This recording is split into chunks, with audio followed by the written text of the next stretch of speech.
Hello,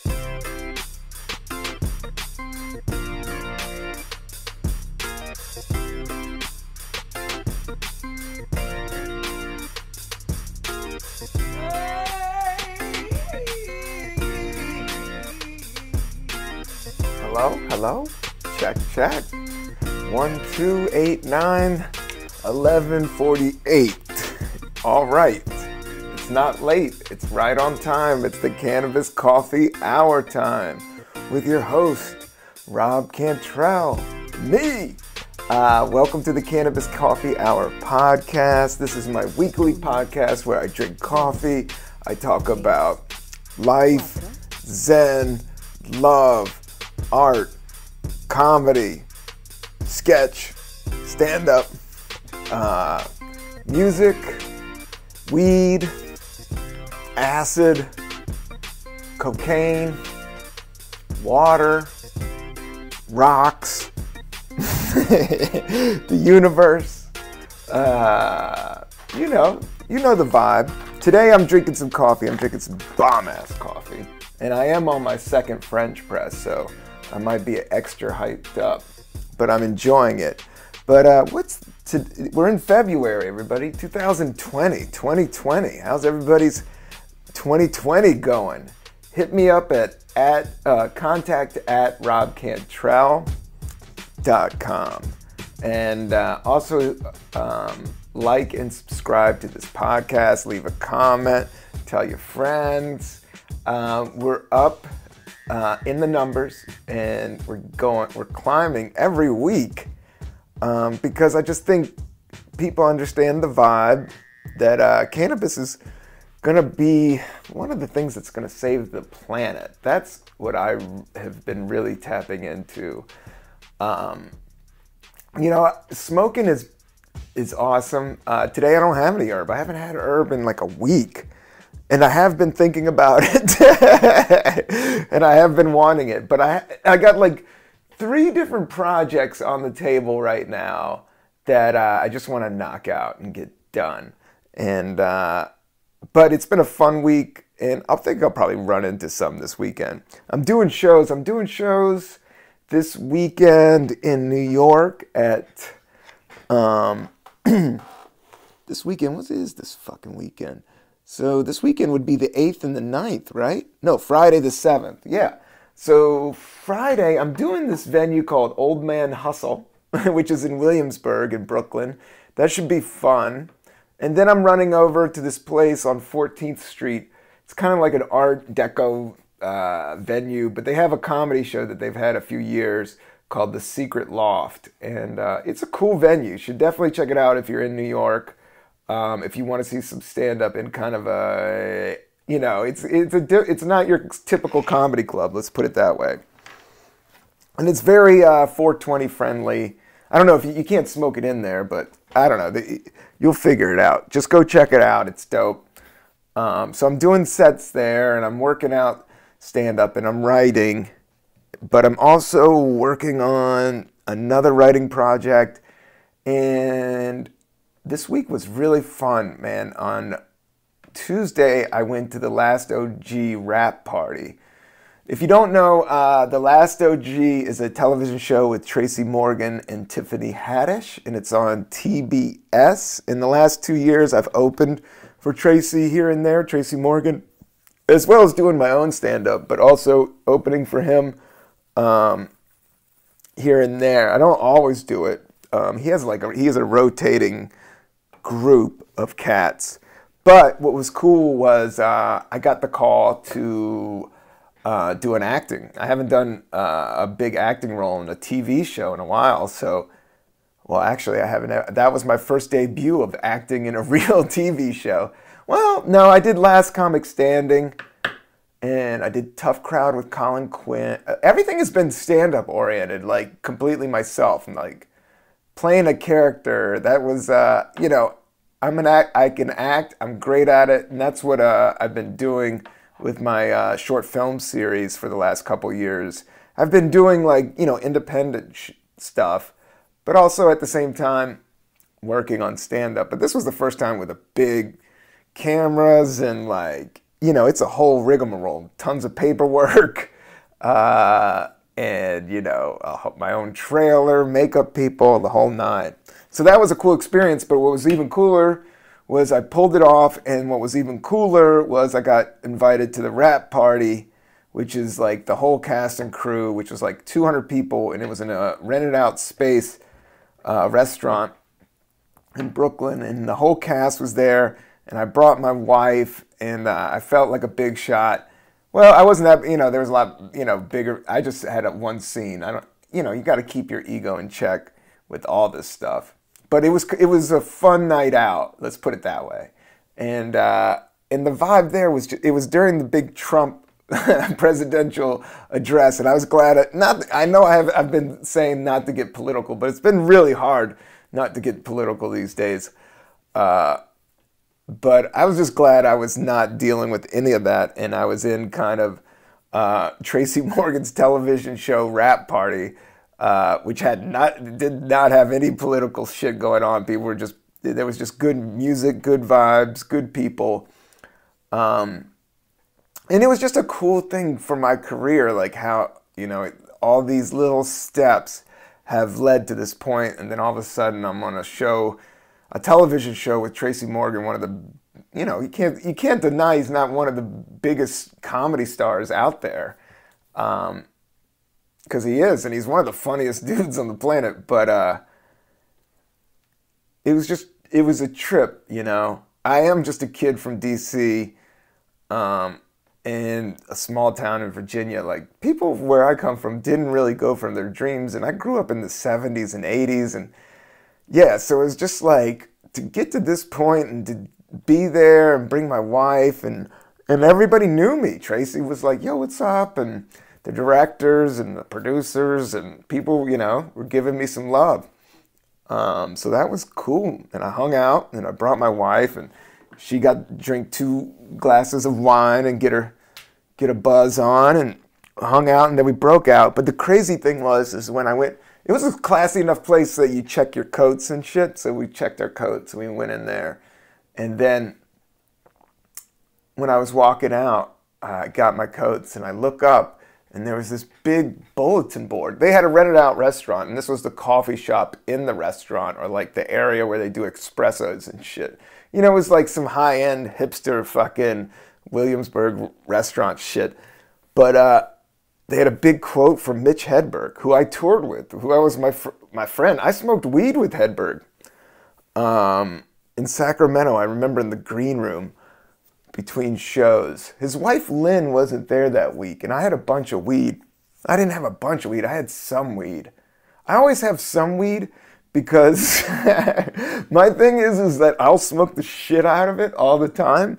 And you really, like, showbiz and doing creative art stuff, I think it's good to have around and have herb, and I 2,000% think it should be legal. But at the same time, I know just to execute and stick the landing, sometimes you need super duper laser focus, and sometimes weed helps with that, but everybody's different, you know. Seth Rogen does huge fucking movies, and he blazes out great herb. Canadians can smoke some herb. Shout out to Rush and the Trailer Parks Boys and Seth Rogen. I like all that shit. But me personally, you know, just to get up and out, I saw somebody, Jordan Peele, was talking about it, and he smokes a lot of weed, but ever since he got Get Out and he was producing these big movies, he was saying in order to write the script Get Out, like, he smoked a lot of weed in the beginning, but to finish it, he had to, like, step back. And I think that's what I'm doing now. I'm finishing, like, all my projects are a little bit weeded out, but in terms of, like, inspiration. But then you gotta, like, take the steps to, like, just, like, some of the bullshit that's not fun to do, to process that and kind of move through it. But sometimes weed's good for that. But, so yeah, going to the after party, but I looked up and there was Mitch Hedberg quote, and it was one of his classic jokes. It was Hedberg was known for one-liners, and Edberg jokes. It was about sleeping. And he was just a awesome human being, man. I really miss him. In comedy, I would say he was like one of the dudes that I just really enjoyed being around. Because in comedy, there's a lot of like really just fucking, you know, alpha male like energy, and Hedberg wasn't that. Hedberg was just fucking chill and nice and cool, but also was, you know, very focused on his writing. Very, very focused on his writing and writing on his jokes. And he died of heroin, you know. I think he got mixed up. I don't, you know, his judgment, he lived his life. Everybody's got to live their life. Everybody figures out his shit, their shit. I just wish he was around just because I just loved his vibe. But his vibe is forever. Your vibe is forever. All of our vibes are forever. But I do believe life is precious in terms of, I've been meditating like a motherfucker. I did like 20 minutes today. And the thing I've been meditating about is just like removing all my thoughts from my head. And then when I do that, I start to think about like where we're all from and what it's all about. Even just peeling it all away. And my new thing is like, it's all light, man. It's all light and energy. And this is just, you know, my eyeballs, my body, all this. This is just my filter of this light and energy. And you can either be negative energy or positive energy, but you want the pos vibes, man, because there's so much negative bullshit out there. But it is a good gig, and to be doing comedy and writing and all the things that I'm pursuing, like I enjoy the hell out of it. But enough about that. Let's talk about some coffee. No, Hedberg was dope, and he also liked. He liked a lot of music. He liked the band Clutch. He liked a lot of heavy metal. He was a little bit older than I did. So he liked metal and stoner rock. Definitely loved Nirvana. You could tell he was completely influenced by Kurt Cobain and kind of that whole Seattle. He lived in Seattle for a while.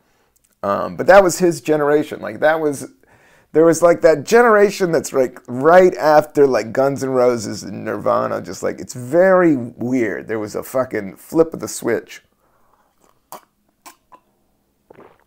But sometimes I listen to that grunge music and I'm like, I don't know about some of this shit.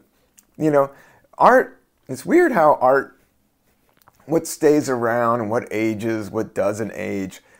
But then again, time is different too, because sometimes I'll listen to something and then other times I'm like, oh, what the fuck was that shit?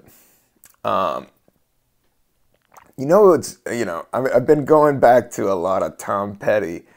Been listening to, like, he has so many great tunes and they're so straight up. They're so fucking honest and they're so not cheesy. But they're also creative as hell. You know, Don't Come Around Here No More. That is a whole synthesizer, laser fucking vibe to it. And the dude from the Eurythmics wrote that. If you don't know the Eurythmics, now they were some bad. That was this dude and that chick with short hair. They were badass songwriters. Like, you know, they're full on 80s tech to the core. But their songwriting was just fucking sick. Let's look up, like, what are the top Eurythmics songs? Like, I guess the dude produced a lot of, I don't even know, what does Eurythmics mean? That's a dope-ass word. Eurythmics. Oh, yeah. Sweet Dreams are, yeah, if you like fucking Marilyn Manson, his biggest hit is Beautiful People. Can't fuck with beautiful people. I'm not a huge man, like, praising Satan and all that. I mean, I kind of laugh at it a little bit, but at the same time, man, if you start playing with the dark arts too much, you get sucked into that shit. That dude had a gun. He had his stage prop gun fall on him. But, you know, showbiz is hard. And I do know like big stage, you know, it's kind of a total Spinal Tap type of vibe. And I think that cat, Marilyn Manson, has a good sense of humor. I know one of his favorite TV shows was Eastbound and Down, and that was one of mine. So I think he totally gets it. Like, I think he's just a dude from Florida that, you know, just fucking went for it. That's what was the whole thing. He saw Nine Inch Nails and was like, oh, I could do some electronic, fucked out, creepy ass, weird ass music and try to tap into the music industry and get a record deal back when they were giving record deals. They'll just act super satanic and see what happens. And it fucking blew up. And The Beautiful People is a fucking ill song. But it's probably his other song was Sweet Dreams Are Made of These. And that was by the Eurythmics. And it's just a fucking... Love is a stranger, here comes the rain. Oh, that's a good song. Here Comes the Rain Again. The Eurythmics. What is Eurythmic? What does that word mean? They were a Wikipedia all day. The Eurythmics were a British pop duo. See, it was a man and a chick. It was a dude, it was a chick and a dude. The Eurythmics were a British pop duo consisting of members of Annie Lennox and Dave Stewart. Stewart and Lennox were previously of the band The Tourists, which broke up in 1980. The Eurythmics formed that year in Wagga. They're from Australia. Yeah, Australians got some cool ass shit. AC/DC. Let's see. Formation. Formation in the Garden. What's that all about? Annie Lennox met in a restaurant in London where Annie Lennox worked at the time. They first played in 1976 in a punk band, The Catch. After releasing one single, you know, shit, like they started in the 70s and then shit didn't pop off to these dudes till like 85. Things take time, you know? And you gotta learn from all your shit because I always say, like, writing jokes, like, you gotta write a bunch of bad jokes in order to get to a good joke. And the same thing with songs, same with art, same with everything. You gotta write a bunch of bullshit just to get to, like, the good shit, which might be the simplest shit in the world. But you have to, like, go through all this stuff.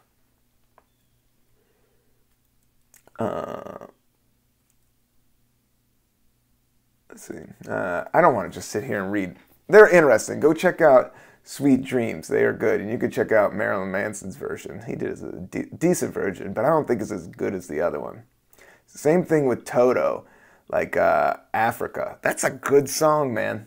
That's a great song. Africa, like, it's by Toto, is a sick song if you want to check out a good song. Weezer covers it, and they do a good job at it. But then I was listening to them both on Alexa, and the Weezer version is much chunkier. It's much more like Weezer. And then you listen to the other one, you're like, oh, the other one's kind of clean and mean, and it's hard to beat the original. Sometimes some people cover shit, and it's better than the covers. Trying to think of an eye. You know what's a good cover is Van Halen, You Got Me Going. And that was by the Kinks. And the Kinks, I think that was the original writer.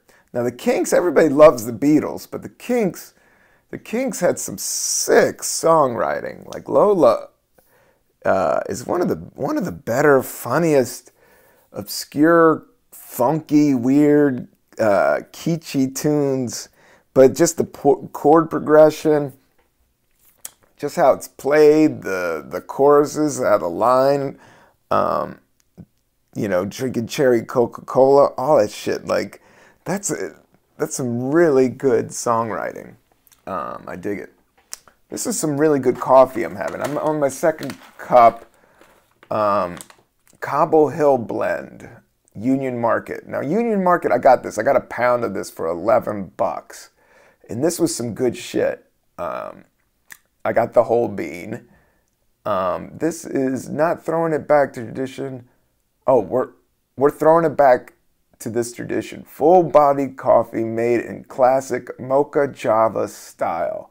We use medium roasted beans, that's what I like, for smooth, rounded flavor paired with a hint of bright acidity. Word to your mother, I dig this. These are the finest beans grown in Asia, Africa, in the Americas. Locally roasted and customly blend to our specification. So pretty much you get some coffee beans, which is like just beans. You know, I always say coffee is pretty much just like bean juice. It's just like sweated out beans. Just like if you got beans in your burritos or any of that shit. Tastes good. No, it's been tasting good. Like I got this Hershey's dark cocoa powder. Now I was putting it in my coffee, but I get good coffee and it already has like kind of a cocoa taste. I've been doing, like, as you know, I like my liquid Elvises, which is in the morning. I got the Ninja. I got this blender. I got this bomb ass blender, and it's I load it with ice, banana, peanut butter, milk or almond milk, whatever I got around. And I don't even need that much. But then I've been putting a whole scoop of 100% dark chocolate cocoa powder in it. And that shit, it literally tastes like a banana Hershey's peanut butter bar. Reese's. It tastes like a bomb-ass Reese's in the morning. And I drink a whole vat of it. And that's my breakfast. That pretty much keeps me going. Today, I haven't eaten any meat. I've been trying to stay away from meat. Let me think. Last night, did I eat some meat? No, I had some. Last night, I made tomato soup, not from the can. I get the box. You get the box, like the square box. It looks like a box of wine. And I got the square box of tomato soup. And then I made grilled cheese. So I had grilled cheese, but my bread was really good. If you're going to get a good grilled cheese, you got to get a good bread. My bread was like this buttered, because, my family, I usually want a whole wheat bread.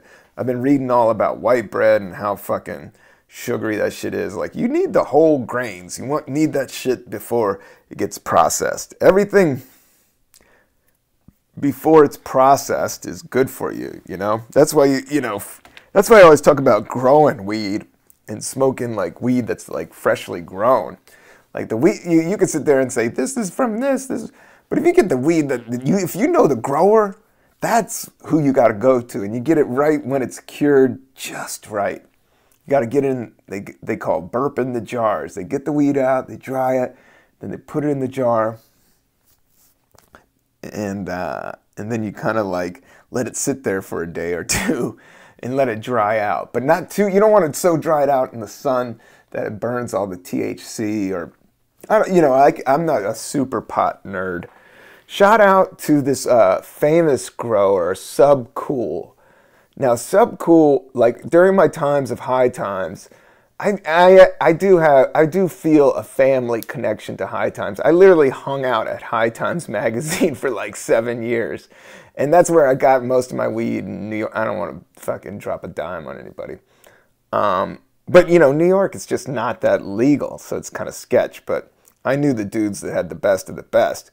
But but I also did MC a lot of the Cannabis Cups, and I did a bunch of MCing for NORML, which is the National Organization of Marijuana Law Reform, marijuana laws.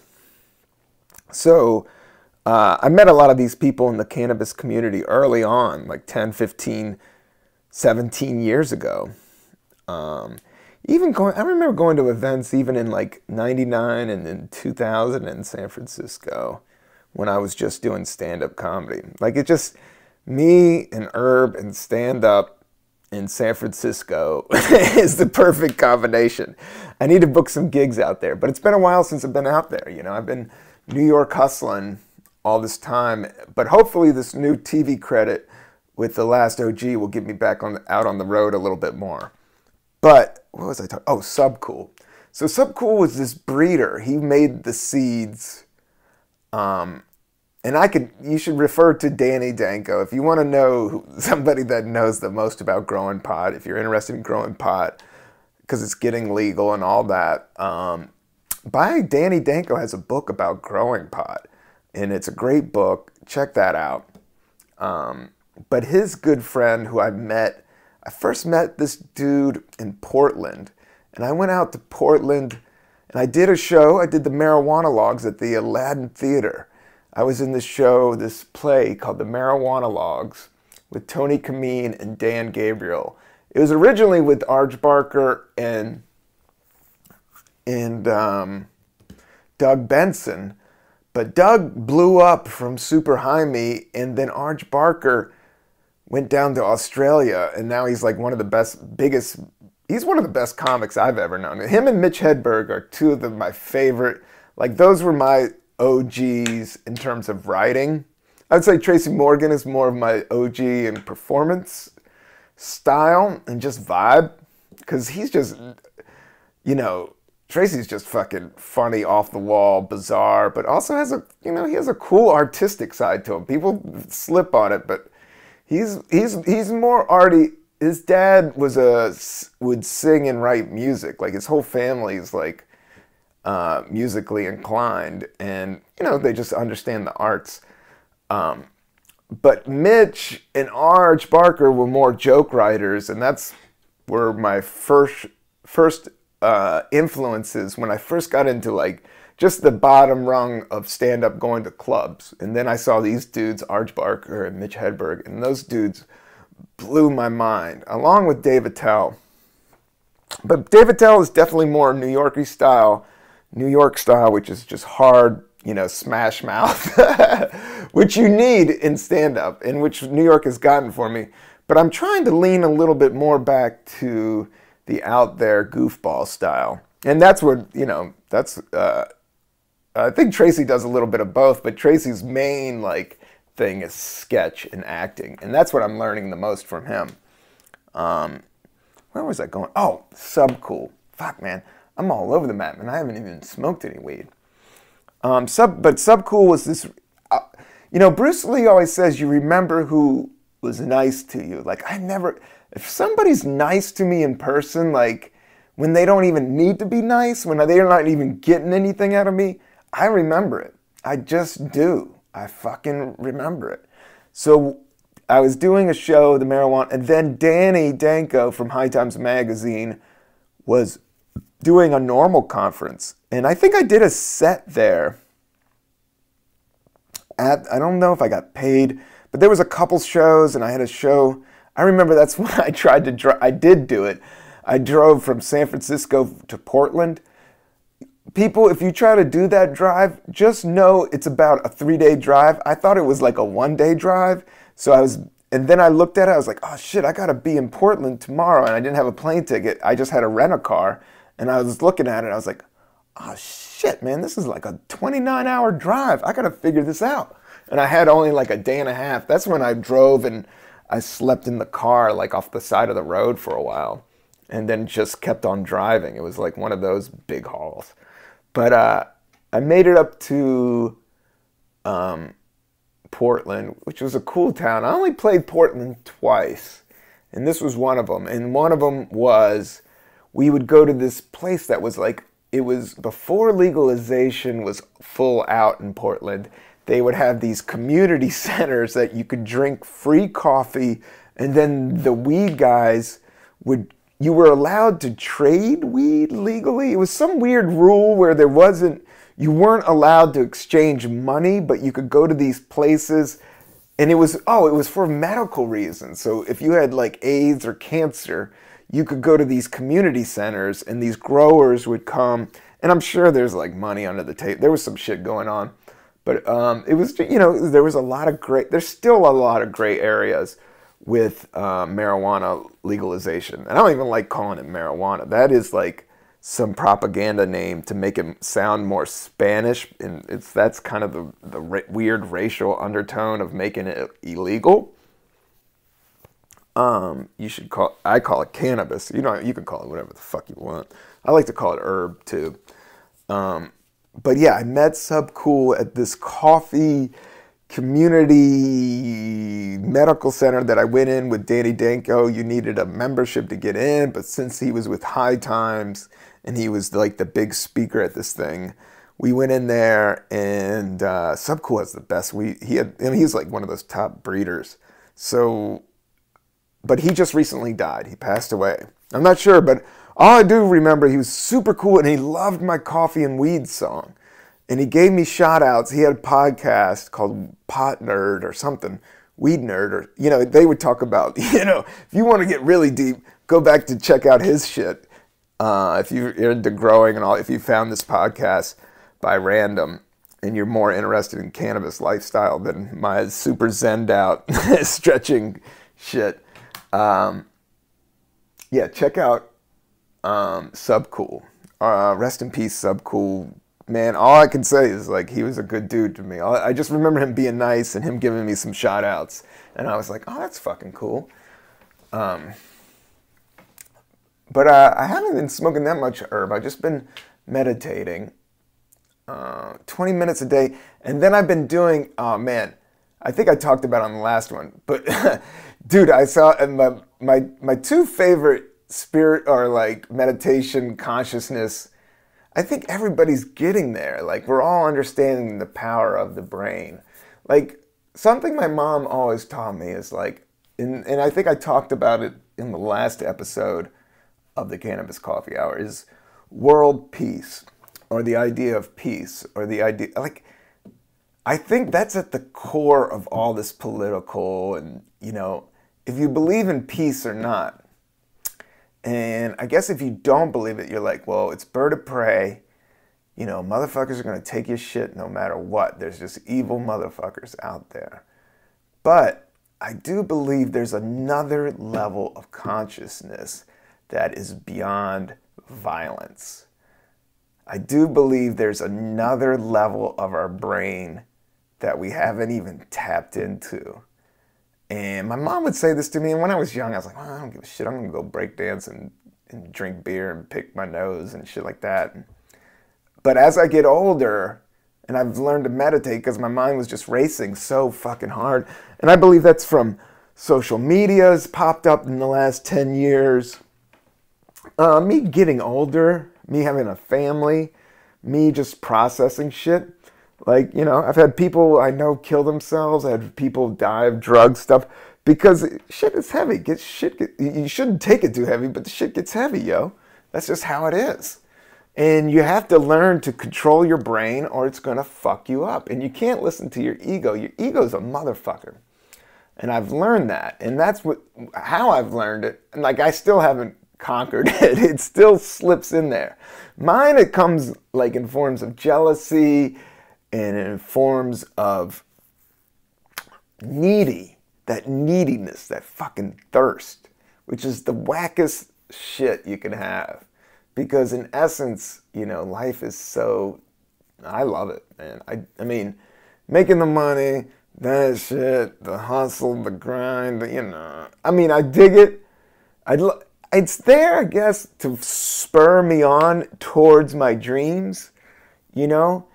But I had to let go that fight or flight part of my brain that's in there because it just fires me up too much, you know. And that's why I started, I mean, that's why I loved cannabis so much, is that I think cannabis definitely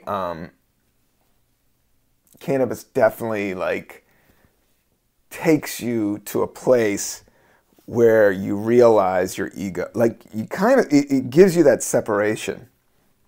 It's more about living in the moment. And so the first time you smoke cannabis, it definitely gets you right in the moment. Right? And that's the only truth, is in the moment. The past and the future are subject to so many different perceptions and so many different styles, or so many different people, you know, in its history. But this bing, right now, this moment is the only real fucking thing. And that's how when you meditate, you just learn how to like strip away your mind from going, oh, what about this guy? And what about back then? What about what are you going to do about these money? I mean, you know, all that shit, just, you learn to drop. And then if you can live in the moment, like my man Bruce Lee and be like water and just learn. What I'm learning is just how you react to shit, you know. If the cooler you can be when shit goes down, the better. But I understand sometimes, you know, there is that yin and yang to me that I understand. You know, I grew up in D.C. in the 70s and 80s, and I lived in a small blue-collar Virginia town, you know. Not, you know, not highly educated. You know, it wasn't like rough and tough, but it was just like people aren't going for their dreams or talking intellectual talk or talking about their ego and shit. It was just like, you know, working at the factory, becoming a football player, and that's about it. Maybe dipping skull, stuff like that. Tobacco. I don't know. Well, I guess what I'm trying to say is like I enjoy where we are and where we're going. Where I am and where I'm going. I've been stretching. I've been doing these. Okay. Oh, the video that's, if you want to know more about, like, this is like the two super bands of the consciousness, is Eckhart Tolle, which is like this German dude who had a nervous breakdown, but then learned how to control the thoughts. And he's all about he wrote this book, The Power of Now. And then this other dude, Wayne Dyer, is all about the I am, like we're all God. You're all what you are. And so I am consciousness. And then they're speaking together. So I love Eckhart Tolle and Wayne Dyer discuss consciousness, non-duality, spirituality. Like these are this would be like if Metallica and Slayer played on the same night. Like this is the super bands of this shit. So that's the shit I've been getting into, as well as because it kind of goes back. Another one is George Harrison's last interview on this weird VH1 show, but he talks about like everybody if everybody got conscious to the now. Like, it's like, he was making this cool statement about, like, it's not a green forest if all the trees out there are dead and there's one green tree. Like, all of us need to grow. All of us need to live in the moment. All of us need to be in the now. All of us need to realize that we are love, we are God, we are energy, and you can make that energy either positive or negative. But I think with the whole like scarcity of resources and the fucking fight or flight and a lot of repressed testosterone and traumatic childhood fucking issues, we're in this blah, blah, blah, blah, whatever that is. I think I'm making sense. Because I think everybody understands well, maybe you don't understand what I'm talking about, but it makes sense to me. But at the same time, you can't take anything that serious, man. You gotta have fun. That's what I have fun doing this podcast. I love doing this podcast. Because, you know, nobody owns this podcast. It's just me. I put up all the art. I put the guests. All I want to do is just do it as a practice. The same thing with meditation is just practice. The same thing with stand-up. But after a while, you get better at the shit, you know? You really do. You could sit there and say, oh, I'm an au naturel Zendel dude, but nah. You got to work on that shit. And the same thing with art, same thing with music, same thing with rap, same thing with fucking acting, same thing with stand-up, same thing with anything. But I've been doing, the other thing I've been kicking, you should check out this shit, is, what is it, the 5 Tibetan stretches. And this is supposed to... 5 Tibetan, what is that? I think I talked about it on the last rites. It's the 5 Tibetan rites, R-I-T-E-S. What are the benefits of the 5? So I've been doing these stretches and they're like 5 super simple things. They're but they're kind of weird. You do like these pumping the air like you're having sex with the air. It's wild. But it has stretched everything out, and they're so simple and so dope. The benefits of the 5 Tibetan rites: detoxification, balance of chakras. You gotta get your chakras in line, bro. Reverse the aging process, sleep soundly, enhance memory, emotional and mental health, relief of joint pain and arthritis, improves strength and conditioning. Check out the 5 Tibetan Rites. The 5 Tibetan Rites are 5 exercises that you move through in mindful, almost meditative state. Each exercise focuses on stimulating particular chakras or hormonal systems, also revitalizing certain organs. In sequence, the exercise constitutes a complete workout of the whole body. Yeah, I have to say, I haven't been doing them like super core. I got like my other stretches, like I'm down with Bruce Lee, like Gung Fu. Like, you take what works with you. But I in my stretching, I do all 5 in a row. And one of them is just spinning around in a circle, which I like doing. That's how you begin it. You put your arms out and you spin clockwise, I think. You go to the right and you go around, around, around. It's supposed to like, but it gets your blood moving. I like Tai Chi. I like all that shit, man.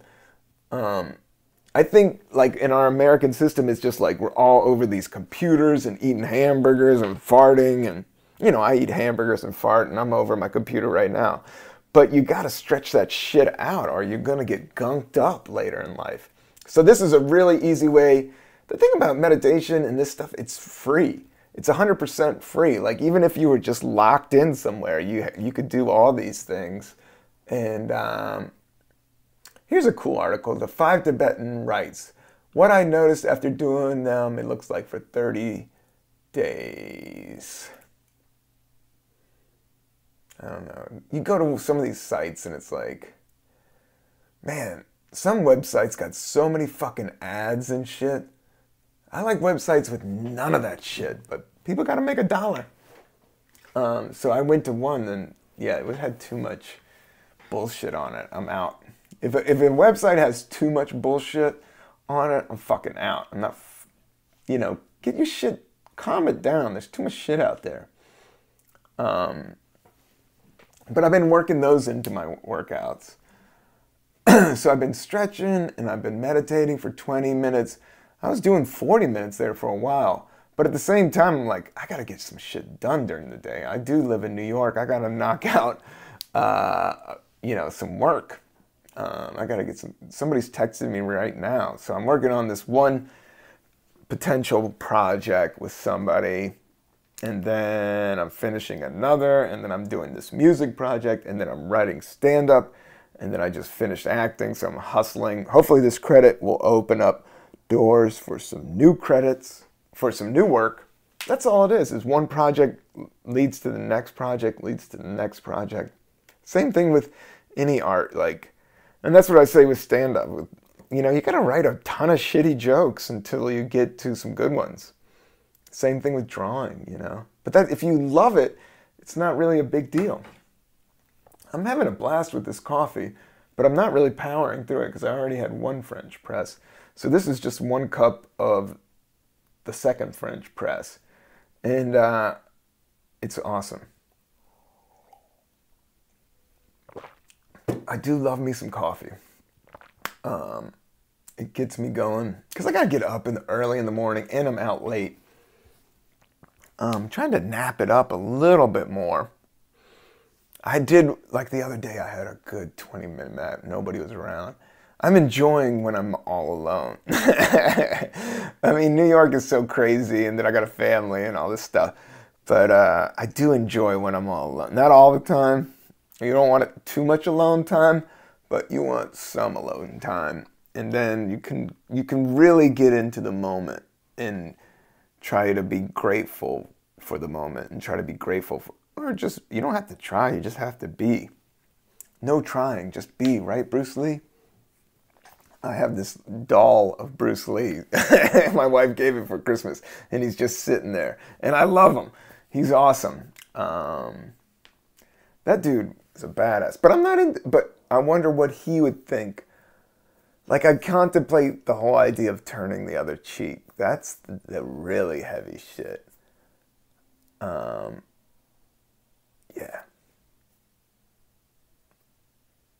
Been writing a lot of music. Not a lot of music. Been working on this one song. And like I said on the last episode, but it's been fun. But I hit a wall for a couple days, and I would try to work on it for like 2 hours, and nothing would come. And then something comes. And then same thing goes for this other writing project. It's just, you just can't quit. And I'm not going to quit this podcast. And I love doing this podcast. And I'm definitely not quitting smoking herb, but I just want to control whether I want to smoke it or not. But I do think it should be illegal. I do think it should be legal. I like Bernie Sanders because he would make it legal. But I also like Yang, this dude Yang, President Yang, Yang Gang. It was cool that Chappelle came out for this dude. He's interesting. I haven't been following it much, you know. I'm just not into Trumper. But, man, I don't know. Maybe you are. Maybe you know more about economics than I do. I'm just trying to get by, and I'm glad to make it another day. But this dude, okay, where are you from? Yang, Andrew Yang for president. I'll check him out. I'll read up on some of this shit, but a lot of it's just so much drama. I got shit to do. I'll vote, and that's about it. Oh, I made some bomb-ass. It wasn't bomb-ass. I put too much salt. I did make some hummus in my blender. So I got 2 cans of chickpeas. But what I did was forgot to drain out the juice of the chickpea juice. So I just dumped it in there, and the first batch was just soupy. So I was like, God damn it, man. I shouldn't say God damn it. Gosh damn it. Well, you know, I could say fuck, you know. But I do believe words have power. Everything is energy, so you just gotta be careful. But I like curse words. It's just when you line up a couple together, you gotta watch out. But I say motherfucker, which is the worst. And that's one of my favorite words. I'm not perfect. And neither are you. But and neither was this hummus I made. I tried to, it was so soupy that I put like a big thing of salt in there. And then I put some more tahini, which is this weird sauce that gums the chickpea junk together. And it just, it's really salty. I just made some salty ass hummus. But it ain't bad. It ain't bad. It's pretty good. But I had some garlic in there, and I had some pita bread. And that's what I've been eating on today. After my chocolate peanut butter banana morning shake, I got this big vat of fucking fresh made hummus that I've been just dipping into. And eating. I've been eating a ton of apples. How about that? Sliced apples and peanut butter just is a bomb ass treat. Made some salmon the other week. Last week. That was nice. You can tell I haven't eaten lunch today because I'm just talking about food on this podcast. I'm going to go get something to eat. Thanks for listening, everybody. Like and subscribe to the Cannabis Coffee Hour. Check out my website, robcantrell.com, for tour dates. And look out for these projects that I've been talking about working on. All right. Peace. I love you. Bye.